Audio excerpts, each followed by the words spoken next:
It is another edition of Time About the Movies, and today we're taking a look at the two movies released on November 14th, 2008.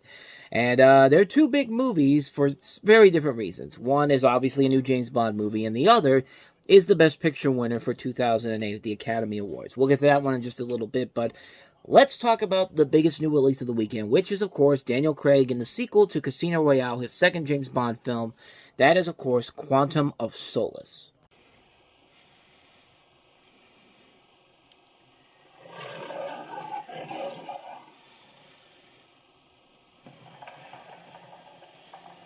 I was always very interested to meet you. I'd heard so much about you from Vespa.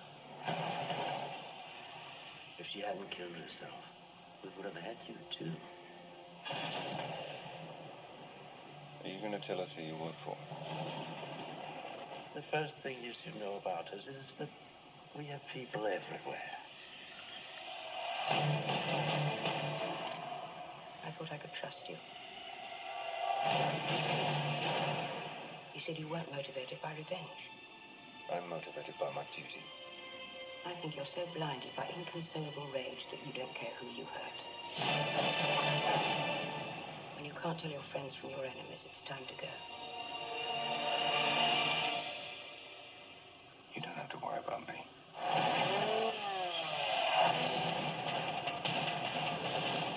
Restrict Bond's movements. Put a stop on his passport. Find Bond. How long have I got? 30 seconds. Well, that doesn't give us a lot of time.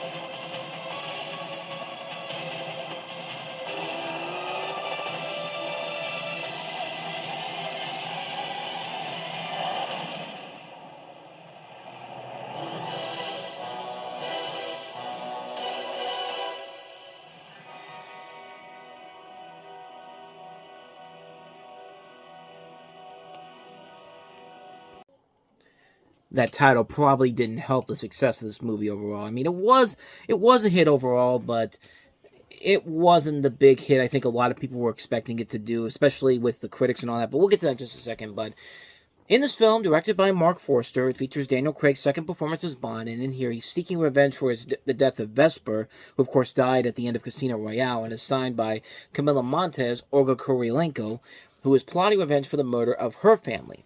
The trail eventually leads to wealthy businessman Dominic Green, played by Matthew Amalric, I think I'm pronouncing that right, a member of the Quantum Organization who intends to stage a coup d'etat in Bolivia to seize control of that country's water supply.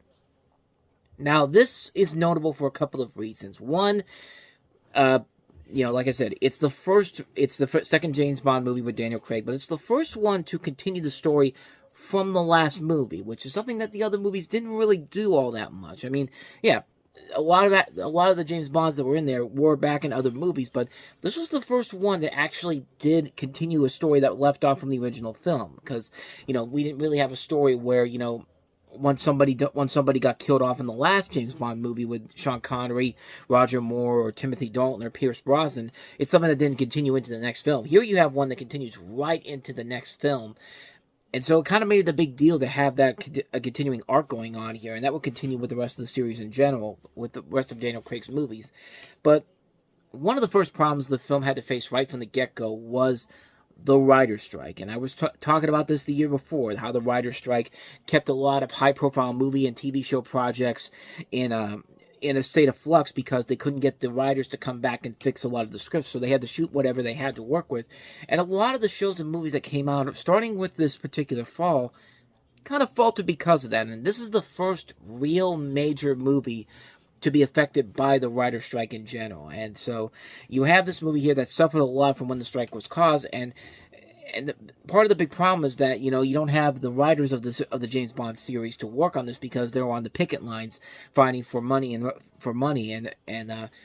so they had to film what they had here, and so they basically had to work with whatever Daniel Craig and director Mark Forster had to work with here. And I think it's a great approach to the story that continues to set up from Casino Royale, but that writer's strike really hampered the story big time.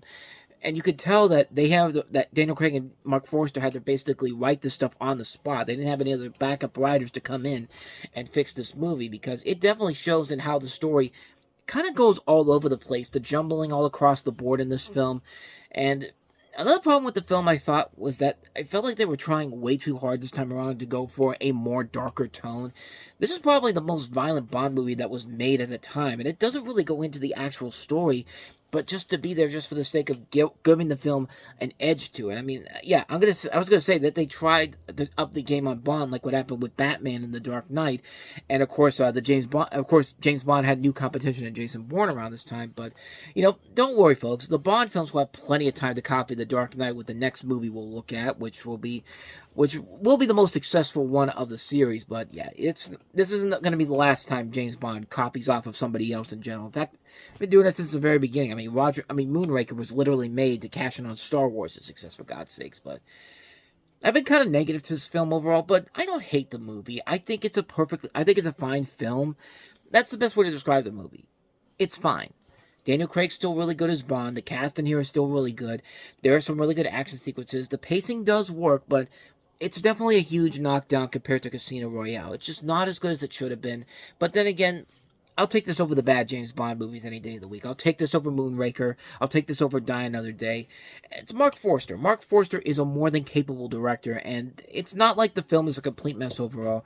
I just think the writer's strike really hurt it in the long run. And I would have been interested to see what he would have done with another film, but hey, it meant that Sam Mendes could come out with the next movie, Skyfall, and deliver what I think is probably one of the better James Bond movies in general, which we'll get to that one in 2012, but this one, it's fine, but you definitely felt like it could have been a whole lot better had the strikes not happened. But that's Quantum of Solace for you. So let's go ahead and move on now to the year's Best Picture winner at the Academy Awards. Let's talk about Danny Boyle's Slumdog Millionaire. Slumdog Millionaire is the winner of the Best Picture of the Year and now nominated for 4 Golden Globe Awards, including Best Director Danny Boyle and Best Picture of the Year. Critics all across the country give Slumdog Millionaire 4 stars.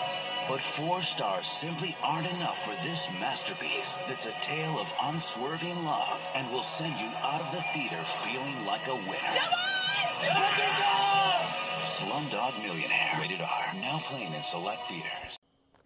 Quite literally the sleeper that really came out of nowhere, especially considering, this was up for the Academy Award for Best Picture, and, in a year where probably, if The Dark Knight and Wall-E had been nominated in there, chances are those films probably would have won Best Picture over this, but that does not take away from the movie itself, because it is a really good movie, where you have the story here of this young kid, Jamal Malik, played by Dev Patel in his film debut, and, he goes on to this game, this equivalent to Who Wants to Be a Millionaire. I mean, it is literally the same company who produces the Who Wants to Be a Millionaire game show that made this movie.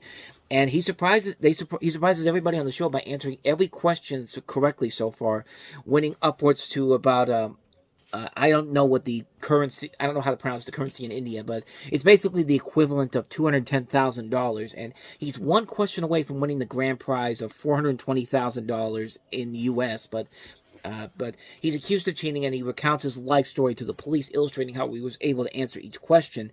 And the film goes through flashbacks of how he got to this point, from his days as a 5-year-old kid all the way to getting on the show, and also trying to win the heart of his girl in this movie, played by Frida Pinto, who's really fantastic in the movie. I mean, these two are so good in this film. This is such a wonderful movie, and it just shows the range of Danny Boyle as a director. I mean, Danny Boyle, we talked about his works in the past.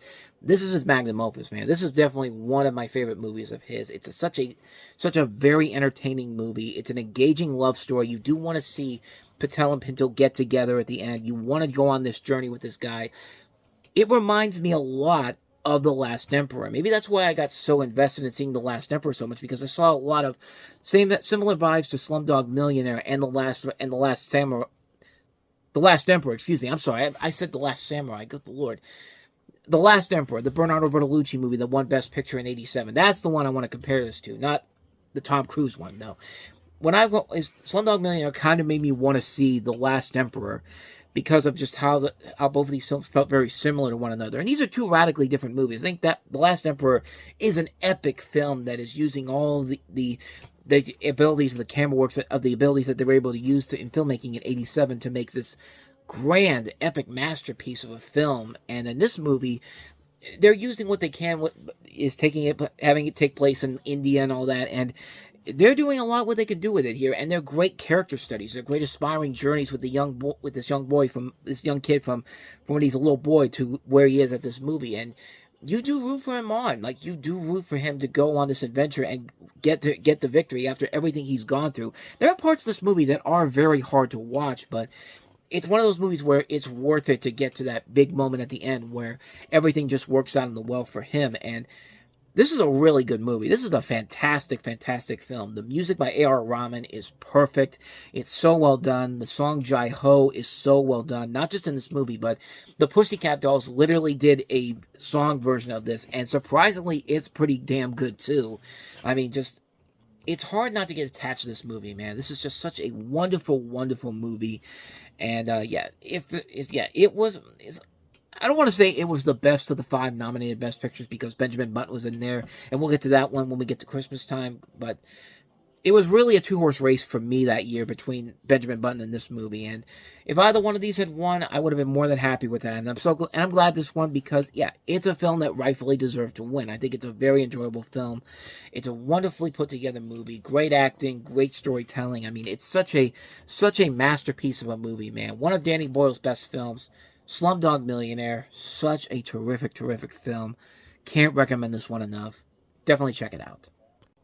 And so with all of that said, we wrap up another edition of Time About the Movies, and the next time we meet, we'll take a look at 2 more big holiday blockbusters, including Twilight, which of course stars Robert Pattinson and Kristen Stewart in the book movie based off the Stephenie Meyer book, and also Disney's Bolt, the second animated feature under John Lasseter's tenure at the head of Walt Disney, and features John Travolta and Miley Cyrus among the cast in it, and was kind of the Oliver and Company to the equivalent to this third renaissance of Disney, I like to call it. But we'll delve more into that when we get to these movies. I'll get to them tomorrow on the show, so definitely be on the lookout for that.